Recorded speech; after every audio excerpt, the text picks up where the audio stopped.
we're here above all to give a voice to Minnesotans who are asking us to take action on climate change. We want to do this in a fashion that allows for hearings, that allows for the questions of the causes and effects of climate change to be heard, and we want Minnesotans to see us as working together, collaborate. This should be a bipartisan issue. On the issues of climate change, Minnesotans have heard predictions for 20 years about what might happen and how climate change may affect our planet. By and large, those predictions have come true. Where we are today goes something like this. If your house was on fire, wouldn't you want to start by asking how badly the fire is burning before arguing about the cost of the fire hoses?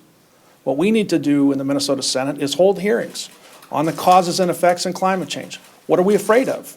Let's find out what the truth is. Let's drill down and do what we do best in the legislature, which is bring witnesses forward from the community, scientists, academics, business owners, labor, environmentalists, and talk about it. We are much more likely to get it right if we do that than to put our head in the sand and act like there is no problem.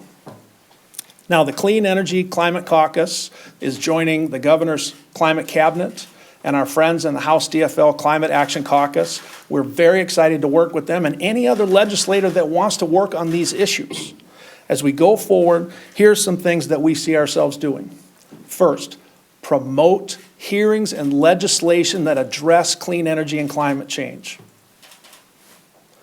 We want to advance the governor's bill, of which I'm proud to be the chief author. We want to advance all the ideas that all these fine legislators have had about how to address clean energy and climate change issues. Let's go to it, let's hear about it, let's debate it, let's vote on it, and let's get it done.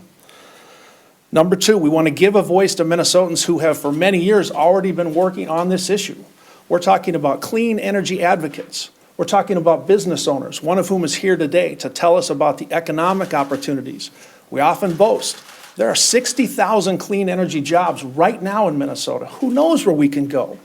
And how do we address the transition that respects all Minnesotans' rights to work, earn a living, and have a great quality of life? As a DFLer from North Mankato, I very much want to advance the notion that this is good policy for greater Minnesota. We want wind and solar arrays on Minnesota farms. We want to create a tax base in our rural counties that promotes the quality of life outside of the metro area. And we want those jobs and those families to be happy to live and work communities just like mine, whether they're 50 miles from the metro or 250. We can do that. Finally, we want to shine a light on the science. Look, again, what are we afraid of? We should be asking ourselves, what is the truth about the science of climate change? We are the one country out of the 20 that were signatories to the Paris Accords who withdrew. Think about that. We are 4% of the world's population, putting out about 17% of the carbon emissions, and we withdraw from the one signature worldwide agreement to work on climate change and try to turn things around and save the planet for our kids and for our grandkids. We're also going to hold listening sessions around the state. We have a lot of advocates who have a lot of things to say.